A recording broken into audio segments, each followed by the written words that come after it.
ఎంపీడీకరణ నివాసం జూబ్లీహిల్స్ సంచలన వాక్యాలు. ఎంపీడీకరణ మాట్లాడుతూ నీట్ పేపర్ లీకేజ్పై కేంద్రం సమయోచిత చర్యలు.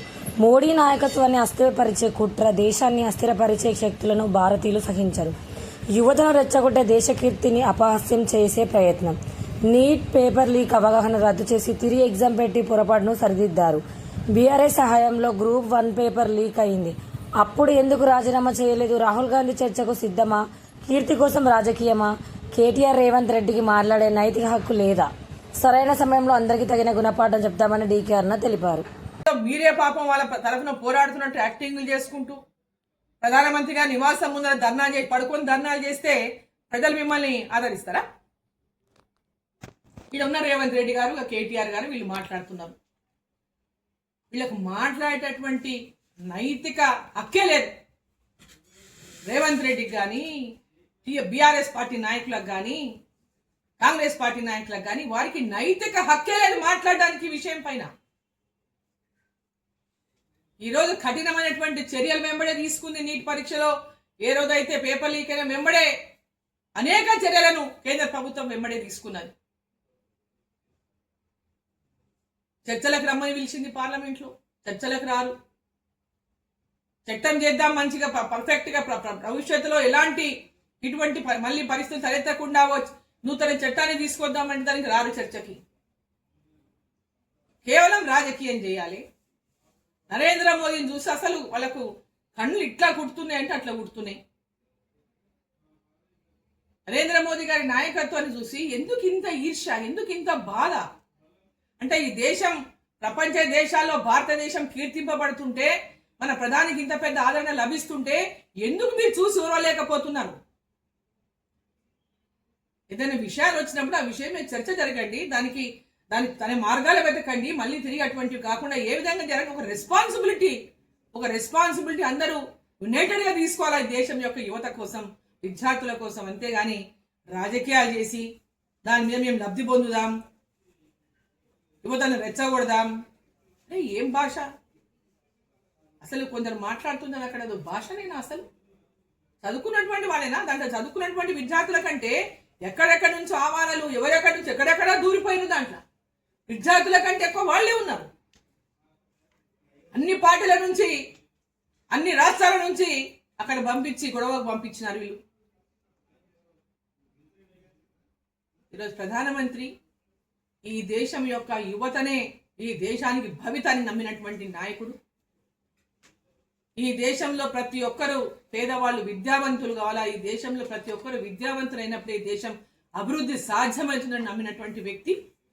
ఈరోజు వారి నాయకత్వంలో భారతదేశం అనుకున్న వికసిత్ భారత్ లక్ష్యాన్ని ఖచ్చితంగా చేరుకుంటుందనేటువంటి విశ్వాసాన్ని వ్యక్తం చేస్తూ రేవంత్ రెడ్డి లాంటి వాళ్ళు మాట్లాడితే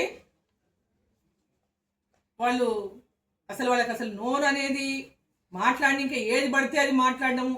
మనుషులు అన్నం తింటారా గడ్డి తింటారా తెలుస్తలేదు. అన్నం తినేటోళ్ళ, వీళ్ళు గడ్డి తినేటోళ్ళ, వాళ్ళు ఏం చేసిండ్రు అనే విషయాన్ని మర్చిపోయి విమర్శించినటువంటి స్థాయి లేకుండా విమర్శించడం అనేది, తమ స్థాయిని మరిచి వారికి దేశం యొక్క రక్షణ ముఖ్యం కాదు, ఈ దేశం యొక్క అభివృద్ధి ముఖ్యం కాదు. శత్రు దేశాలన్నీ కుట్రవన్నీ ఈరోజు అక్కడ మొత్తం ఢిల్లీలో అక్కడ ఎంతో మంది విద్యార్థుల కంటే ఎక్కువ బయటి వాళ్ళే ఎక్కున్నారు. వాళ్ళకంతా కూడా స్విగ్గీ నుంచి ఫుడ్డు, జొమాటో నుంచి ఫుడ్డు, ఆ ఫుడ్డుకంతా పే చేసిన వాళ్ళు ఎవరు? ఈ దేశాన్ని వ్యతిరేకిస్తున్నటువంటి యాంటీ నేషనలిస్టులు వారికి అంతా కూడా కొమ్ము కాసిండ్రు. వారిని అందరినీ రెచ్చగొట్టి అక్కడ వారిని అందరినీ అల్లరి సృష్టించడానికి ఎగేసిండ్రు. విదేశాల నుంచి డబ్బులు పంపిండ్రు.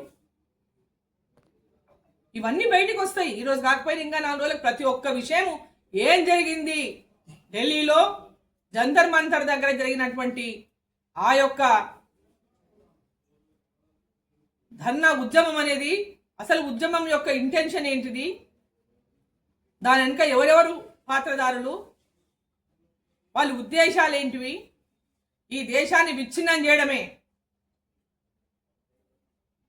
ఈ దేశాన్ని అస్థిరపరచడమే, ప్రభుత్వాన్ని అస్థిరపరచడమే లక్ష్యంగా పనిచేసినటువంటి అనేక విషయాలు బయటకు వస్తాయి. నేను ఈ దేశంలోని ముఖ్యంగా మన ప్రాంతంలో ఉన్నటువంటి యువతనంతా నేను కోరుతున్నా, విద్యార్థుల్ని కోరుతున్నా, ఇటువంటి వారి యొక్క ఉచ్చులో దయచేసి మీరు పడకండి. వాస్తవాలు గ్రహించి, ఎప్పుడైనా వాస్తవాలను గ్రహించండి. వాళ్ళ ఉచ్చులో పడి మీ భవిష్యత్తును పాడు చేసుకోకండి. దయచేసి మంచిగా చదువుకోండి, మంచి విద్యావంతులు, ఉన్నతమైనటువంటి విద్యను అభ్యసించండి, ఉన్నతమైనటువంటి స్థానాలకు చేరుకోండి. భారతదేశం కీర్తిని ఇంకా పెంచే విధంగా యువత నడుం బిగించండి. అంతేగాని దేశాన్ని విచ్ఛిన్నకరం చేసేటటువంటి శక్తులలో వాళ్ళు రెచ్చగొట్టేటటువంటి ఆ యొక్క రెచ్చగొట్టేటటువంటి కార్యక్రమాల్లో మీరు దయచేసి భాగస్వాములు కాకండి అని చెప్పి యువతను కూడా ఈ సందర్భంగా నేను కోరుకుంటూ, ఈ దేశం యొక్క భవితనే యువత. కాబట్టి యువత మంచి మార్గంలో, మంచి సంస్కారవంతమైనటువంటి భారతదేశం మన సాంప్రదాయాలను, సంస్కారాన్ని గౌరవిస్తూ ఆ దిశగా ముందుకు నడవాలని, ఉన్నతమైనటువంటి దిశగా మీ అందరి భవిష్యత్తు ఉండాలని చెప్పి కోరుకుంటున్నాను.